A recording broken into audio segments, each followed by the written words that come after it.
Então aqui no anteexemplo 4, da onde há um sério problema na nossa realidade da questão da alteração do que seria uma ética e uma justiça tradicional, nós temos dois exemplos aqui que eu trouxe, a diferença de tratamento que um juiz dá para um policial em relação ao tratamento que o juiz dá para um delinquente, um bandido, um traficante do PCC.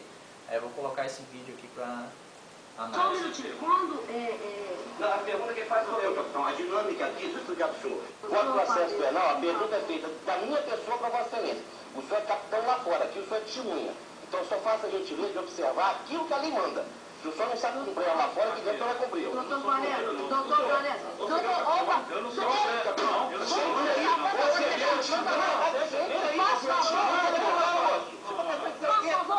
Aqui você é testemunha. Não venha me intimidar, não, moço. Aqui você é soldado.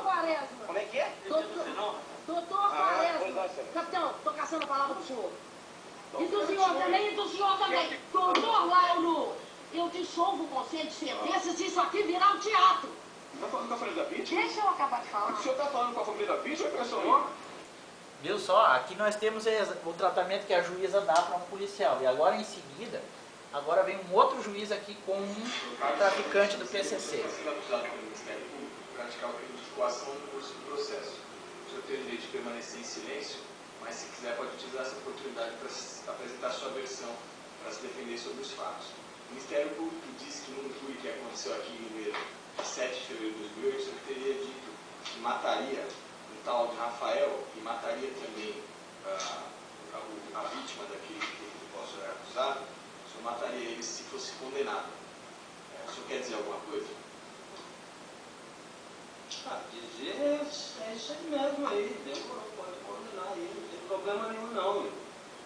E O senhor disse isso. deixando bem claro também, meu, vocês me tirou de lá de Presidente Venceslau lá para fazer 12 horas de viagem para escutar essa palhaçada aqui. Eu não vou ficar escutando isso daí não. O senhor está me Eu chamando falei de mesmo, não quero saber de nada não. Pode ser o senhor, o Rogério Dona Chaga, que vocês não intimidam não, rapaz. Que é o primeiro comando da capital aqui, inimigo número 1 de vocês, rapaz.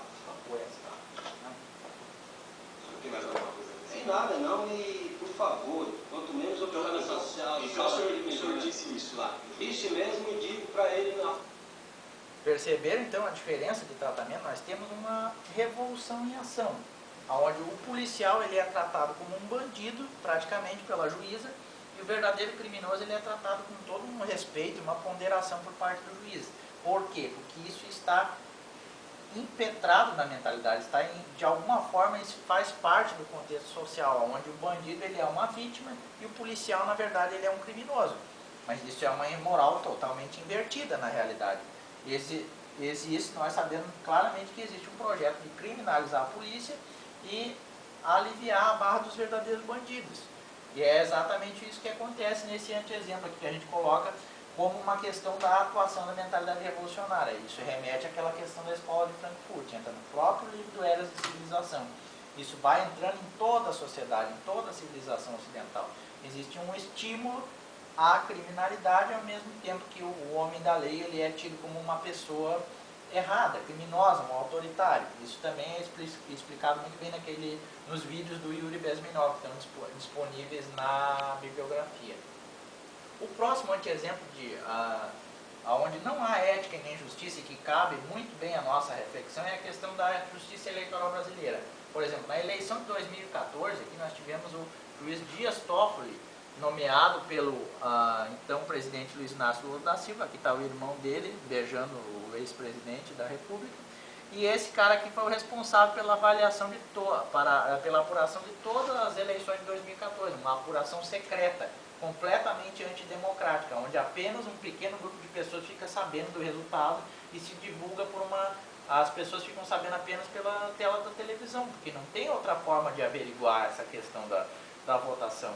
É uma coisa extremamente restrita a um pequeno grupo de pessoas. Então tem essa frase aqui extraída dos livros do Joseph Stalin, onde ele diz, que é muito interessante também: as pessoas que votaram não decidem nada, as pessoas que contam os votos decidem tudo. Por isso que coexiste essa nossa realidade aí. O processo eleitoral brasileiro dizem que é democrático, mas isso não é verdade. Na verdade é apenas uma repetição estilo estilo Goebbels. Repete-se a mentira tantas vezes que as pessoas acabam acreditando que é verdade, mas não é, porque as pessoas não têm acesso à informação, não tem como saber. Apenas um pequeno grupo lá que decidiu a eleição. E a gente não sabe o que aconteceu lá.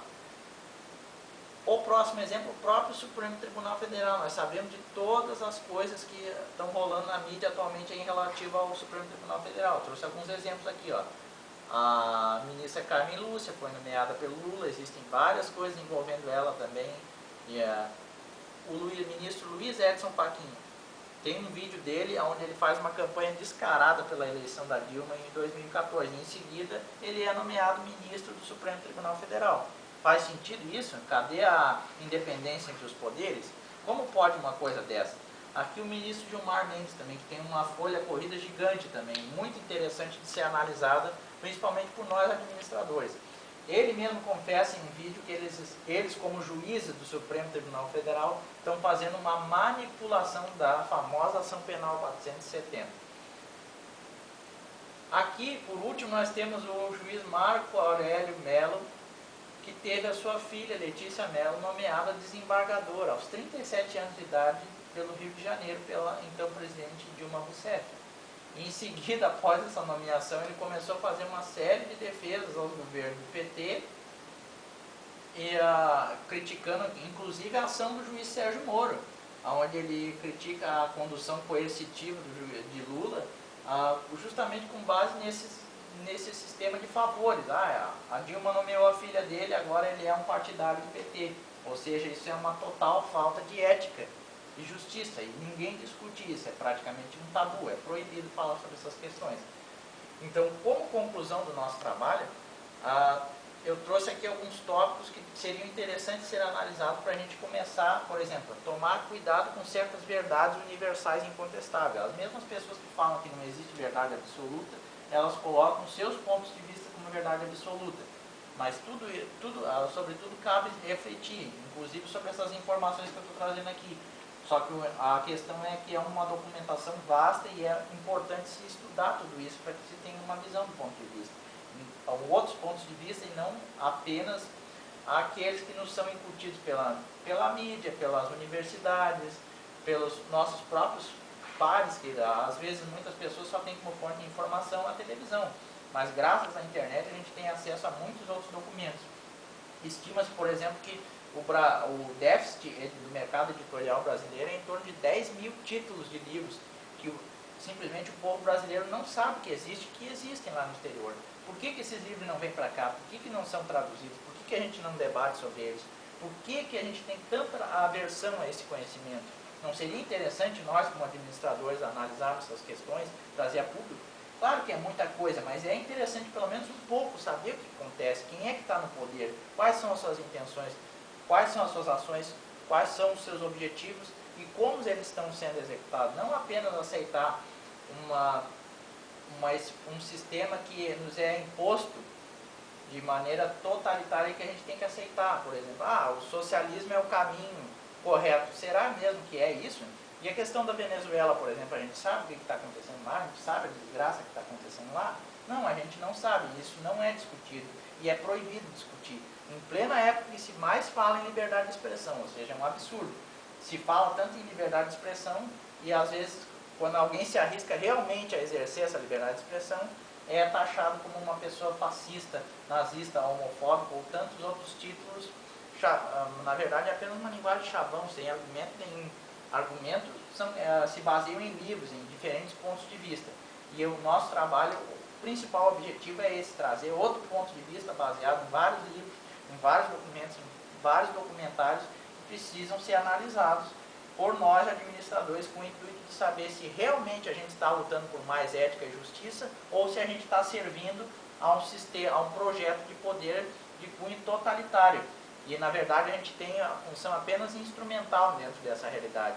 E o nosso objetivo principal é refletir sobre essas questões e saber se a gente está no caminho correto ou não. Portanto, a gente agradece a compreensão de todos os espectadores aí. E, por fim, colocamos aqui um vídeo do professor Olavo de Carvalho, onde ele fala que não existe a sociedade justa em si. As pessoas têm que ser justas, eu tenho que ser justo, você tem que ser justo. Não adianta cobrar por exigir uma sociedade mais justa, porque a gente acaba transferindo o problema para outras pessoas. Um problema que, na verdade, é nosso, é de cada um. Cada um dentro de si deve internalizar esse problema. Eu vou botar o vídeo dele aqui. Um convite de uma fundação para participar aí de uma obra coletiva que será publicada sobre o tema Como deve ser a economia numa sociedade justa. Né? Eu topei só para explicar que não existe isso. Não existe sociedade justa e não existe economia justa. O que existe são pessoas justas. Né?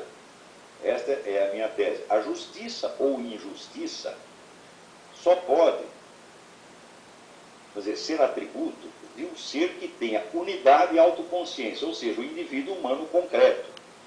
Tá certo? Então, não é a sociedade que precisa ser justa, não é a economia que precisa ser justa. Quem precisa ser justo são as pessoas. Para que as pessoas sejam justas, é necessário que você tenha uma cultura que incentive a justiça e, sobretudo, o sentimento moral, a percepção moral. Isso aí está no curso de ética que eu dei lá no Paraná. Eu digo, olha, escuta, o que interessa não são as regras morais, é a percepção moral, porque as regras é fácil você aprender. Qualquer imbecil decora os 10 mandamentos, tá certo? E você decora até a Constituição Americana. Mas o problema, já dizia Santo Tomás de Aquino, o problema da moral é que as regras são sempre gerais e universais, e as situações são sempre particulares e concretas, de modo que a regra não se ajusta exatamente a nenhuma situação concreta. Então, o sujeito, na teoria, ele sabe tudo que é certo e na vida ele faz tudo que é errado. Como a moral não é uma disciplina teórica destinada a ensinar só o que é bom em teoria, mas a melhorar a conduta das pessoas, então o que interessa não são as regras, é o desenvolvimento da percepção moral. Como se desenvolve a percepção moral? Exatamente pelos meios com que se desenvolve o domínio da língua portuguesa. É através da literatura de imaginação que amplia o seu imaginário para que você compreenda as diferentes situações humanas e você se humanize no processo. Então você saiba julgar as coisas com humanidade, com compaixão e com sentimento de justiça. Então, a literatura de ficção é um elemento fundamental da formação moral das pessoas. Por quê? Porque ao longo da sua vida você vai atravessar um número muito limitado de situações, e as situações nem sempre são muito significativas. Mas na literatura universal você está exemplificada toda a gama de situações humanas possíveis.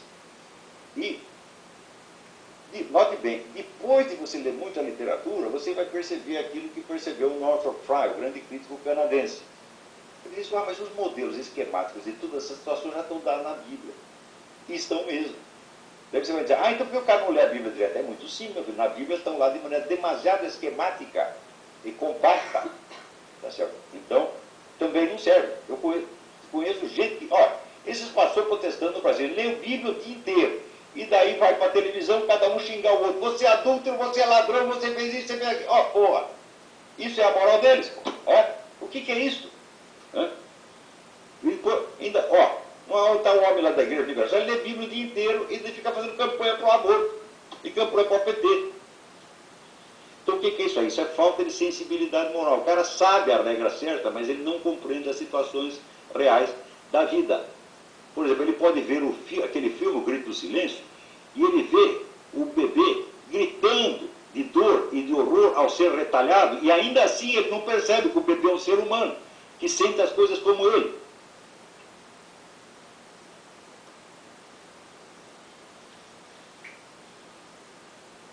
Então, compaixão significa sentir junto com o outro. É através da imaginação que você desenvolve a sua compaixão. E esta é a regra básica da moral. Ama teu próximo como a ti mesmo. Bom, então esse aí é o objetivo do nosso trabalho, então. Esse um convite à reflexão sobre o que realmente é essa moral, o que é realmente justiça. Para mim, não exigir isso da sociedade, mas como eu faço isso, como eu contribuo para isso. Não apenas exigindo dos outros, uma coisa que é obrigação minha também. Então, nós agradecemos a atenção e até uma próxima oportunidade.